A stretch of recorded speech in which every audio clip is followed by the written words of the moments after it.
Talking the talk. This is 702. 702. Right, we have received reports of a fire at Parliament. Ray White, acting national managing editor at Eyewitness News, was on Talk Radio 702 and one of the first to hear the news. So I was doing the weekend breakfast show, and it's a Sunday morning, very quiet. I started phoning reporters saying, you need to get out of bed, we've got a problem here. On the line is 𝗀𝗵𝗶𝗴𝗶 Fire and Rescue spokesperson 𝗀𝗵𝗶𝗴𝗶. What I can tell you now is the fire hasn't been contained yet. Parliamentary spokesperson 𝗀𝗵𝗶𝗶𝗴𝗶 was on holiday when he got the news. I could not believe it. We had fire last year in March, but this was something else. Initially, the fire was contained in the old Assembly chamber, but there were two fires, and when the wind picked up, the fire in the National Assembly building got out of control, threatening to spread to the president's residence. Firefighters said it was one of the hottest fires they fought. It turned into a harrowing 48 hours. Never in my life did I imagine that Parliament would look like this. The National Assembly gutted, broken windows, this acrid smell. It's quite devastating being here and actually seeing the effects. A sentiment shared by 𝗀𝗵𝗶𝗴𝗶. He spent the last 5 years working from an office housed above the National Assembly, now totally gutted. Moloto, your home is on fire. It's my home, it's your home, it's the home of all South Africans. It is a very sad moment. We have lost our heritage. Few know that heritage better than the correspondents on the parliamentary beat. Gay Davis, Eyewitness News senior parliamentary correspondent, has spent 27 years walking the maze of corridors in Parliament. I can't actually get my head around it. That was almost like your second home. I mean, you were always there. Yeah, Parliament has been a second home to me. And I think that the importance of Parliament in a place like Cape Town, which is often referred to as a European enclave, was that it was a place where I felt truly South African, where I could be with my fellow compatriots from every walk of life. 𝗀𝗶𝗶𝗴𝗶, now a radio host at Cape Talk 567, spent 7 years of his life covering Parliament. A man who is described as homeless does not necessarily... I always go back to my first year reporting at Parliament and you inviting me to the year-end drinks for journalists just down the road here. I mean, there's some beautiful connections that have been formed here. Parliament is about people. You see ministers and you see the president, and it's a high as if you're walking into a colleague. It is sometimes sharing a cigarette with an MP in the courtyard. Journalists have made the workings of Parliament accessible to the public, keeping parliamentarians accountable. But I think that what really sticks out for me are the days when we were fighting so hard for the freedoms that really matter. Like the proposed amendments to the Protection of State Information Bill in 2011, which would have made it easier for government to keep secrets. The pernicious piece of legislation, draconian in its effect, and chilling for freedom of speech. Being back here at my old EWN desk really brings back memories of my own experience covering Parliament.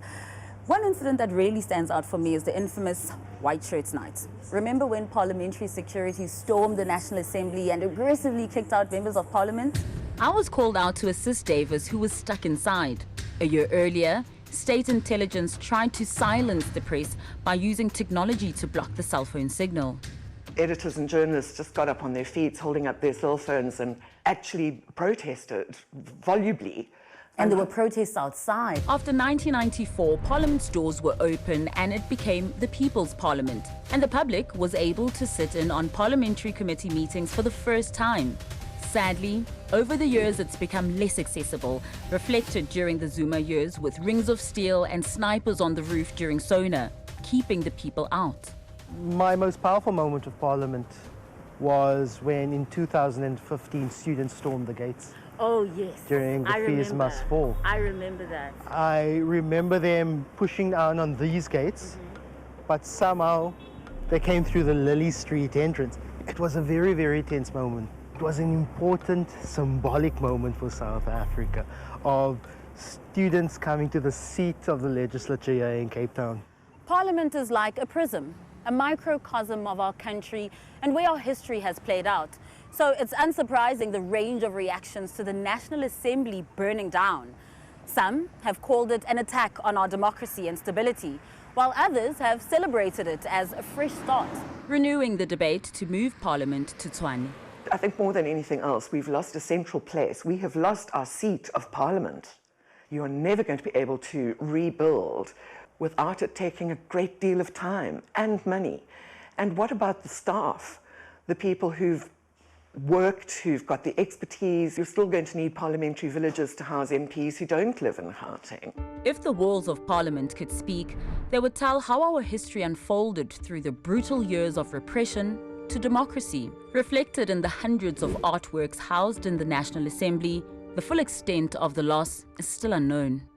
There is a yellow wood podium inside the National Assembly where everyone from 𝗶𝗶𝗶𝗴𝗶 to F.W. de Klerk, then to Nelson Mandela, to 𝗃𝗵𝗶𝘀 to Kgalema Motlanthe, Jacob Zuma, and Cyril Ramaphosa have all stood. That's a shared collective history that we have lost inside the National Assembly. Fingers are being pointed in every direction. We have a suspect in court, a National Assembly Speaker who says she's not responsible. Who switched off the sprinkler system and why the delay in the fire alarm sounding? Questions and more questions.